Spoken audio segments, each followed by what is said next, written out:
नमस्कार, मैं हूं गरिमा। दी सिनेमा शो के आज के एपिसोड में हम बताएंगे कि वॉर 2 ने अमेरिका में कौन सा नया रिकॉर्ड बना लिया, सन ऑफ सरदार 2 देखकर निकली पब्लिक क्या बोली, साथ ही बताएंगे कि गोलमाल 5 पर क्या अपडेट आया।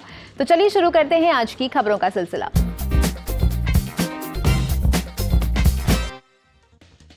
जेम्स बॉन्ड की अगली फिल्म को पीकी ब्लाइंडर्स सीरीज के क्रिएटर स्टीवन नाइट लिखेंगे। डेडलाइन की रिपोर्ट के मुताबिक कई स्क्रीन राइटर्स इसके लिए शॉर्टलिस्ट किए गए थे, मगर डायरेक्टर डेनी विल्नव ने नाइट को चुना। मीडिया रिपोर्ट्स की माने तो ये फिल्म 2028 में रिलीज होगी। एरन सोर्किन की फिल्म द सोशल नेटवर्क का सीक्वल बन रहा है। डेडलाइन की खबर के अनुसार इस फिल्म ने फेसबुक के फाउंडर मार्क जुकरबर्ग के रोल के लिए जेरेमी स्ट्रॉन्ग मजबूत दावेदार हैं। ये series wall street journal reporter Jeff Harvard's की आर्टिकल सीरीज पर बेस्ड होगी। 31 जुलाई को रिलीज हुई विजय देवरकोंडा की फिल्म किंगडम के क्लाइमैक्स से लोग खुश नहीं हैं। उनका कहना है कि अब डायरेक्टर्स फिल्म का सेकंड हाफ सिर्फ सीक्वल टीज करने के लिए बनाने लगे हैं। सोशल मीडिया पर लोग इस ट्रेंड की बुराई कर रहे हैं।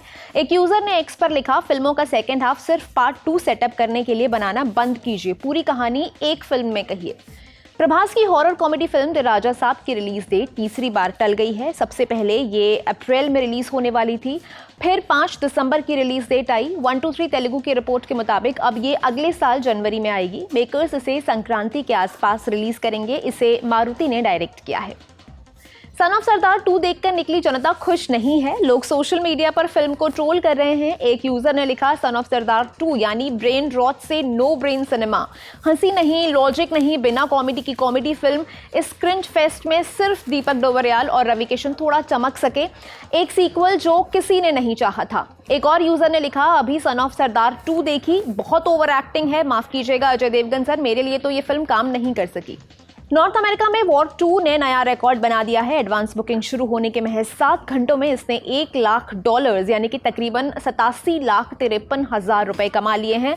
वॉर 2 इस आंकड़े तक सबसे तेजी से पहुंचने वाली इंडियन फिल्म बन गई है। इससे पहले जूनियर एनटीआर की देवरा ने 11 घंटे 37 मिनट में यह आंकड़ा छुआ था। यह रिकॉर्ड बनाने के साथ ही वॉर 2 ने कुली को भी पीछे छोड़ दिया है। अमेरिका में कुली की एडवांस बुकिंग 24 जुलाई को शुरू हुई थी। वहां कुली ने प्री टिकट बुकिंग से $7 लाख यानी तकरीबन 6,13,000 रुपए कमाए हैं, मगर सबसे तेजी से $1 लाख की प्री बुकिंग करने वाली पहली भारतीय फिल्म वॉर 2 ही है। मृणाल ठाकुर की pan India love revenge action film डकैत का नया पोस्टर आया है। अधिविशेष इसमें मेल लीड हैं। शनील देव के डायरेक्शन में बनी ये फिल्म 25 अगस्त को रिलीज होगी। रोमांटिक कॉमेडी फिल्म मन्नू क्या करेगा का टीजर आ गया है। 2 न्यू कमर्स व्योम यादव और साची बिंद्रा इस फिल्म से एक्टिंग डेब्यू कर रहे हैं। विनय पाठक और कुमुद मिश्रा भी इसमें लीड रोल्स में हैं। संजय त्रिपाठी के डायरेक्शन में बनी ये फिल्म 12 सितंबर को सिनेमाघरों में रिलीज होगी।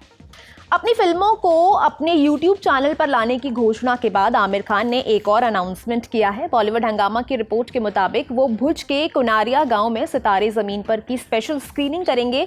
ये वही गांव है जहां 25 साल पहले लगान की शूटिंग हुई थी। ये स्क्रीनिंग आमिर के डिजिटल रिलीज मॉडल जनता का थिएटर इनिशिएटिव के तहत की जाएगी। सन ऑफ सरदार 2 में रोहित शेट्टी ने कैमियो किया है। दरअसल सन ऑफ सरदार 2 के क्लाइमैक्स में गोलमाल 5 का अनाउंसमेंट किया गया है। इस सीन में अजय देवगन रोहित शेट्टी से पूछते हैं कि वो अब क्या कर रहे हैं। जवाब में रोहित कहते हैं, गोलमाल 5 की तैयारी कर रहा हूं। पिंकविला की रिपोर्ट के मुताबिक सितंबर में रोहित राकेश मारिया की बायोपिक का शूट खत्म करेंगे। इसके तुरंत बाद गोलमाल 5 की शूटिंग शुरू होगी। जॉन अब्राहम स्टारर तेहरान का ट्रेलर आ गया है। रशिया यूक्रेन क्राइसिस के दौरान चीन, ईरान और फिलिस्तीन में क्या घट रहा था, यही इस फिल्म का प्लॉट है।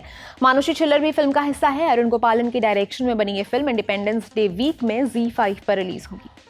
JRD टाटा पर बनी web series made in India a Titan story की शूटिंग पूरी हो चुकी है। इसमें JRD टाटा का किरदार नसीरुद्दीन शाह ने निभाया है। ये सीरीज विनय कामत की किताब टाइटन का सिनेमैटिक अडेप्टेशन है। फिल्म में जिम सर्ब ने भी जरूरी रोल किया है। रॉबी ग्रेवाल इसके डायरेक्टर हैं। मेकर्स इसकी रिलीज मिड 2026 में प्लान कर रहे हैं। अब बारी आज की फिल्म रिकमेंडेशन की। आप अब्राहम ओजलर देखिए। ये एक मलयालम भाषा में बनी जबरदस्त सस्पेंस थ्रिलर है। कहानी एक पुलिस ऑफिसर की है। उसकी फैमिली के साथ कुछ अजीब घटना घटती है और वो नौकरी छोड़ देता है। 3 साल बाद एक पेचीदा केस सुलझाने के लिए उसे बुलाया जाता है। वो किस तरह केस को सॉल्व करता है वो काफ़ी दिलचस्प है। ये जियो हॉटस्टार पर हिंदी में भी अवेलेबल है। ज़रूर देखिएगा, देखकर बताइएगा कैसी लगी। और आपके पास अगर कोई फिल्म सीरीज़ रिकमेंडेशन है तो वो आप हमारे कमेंट बॉक्स में बता सकते हैं। हम आपके कमेंट्स हमेशा पढ़ते हैं। खुश रहिए, स्वस्थ रहिए, देखते रहिए ललन टॉप सिनेमा। शुक्रिया।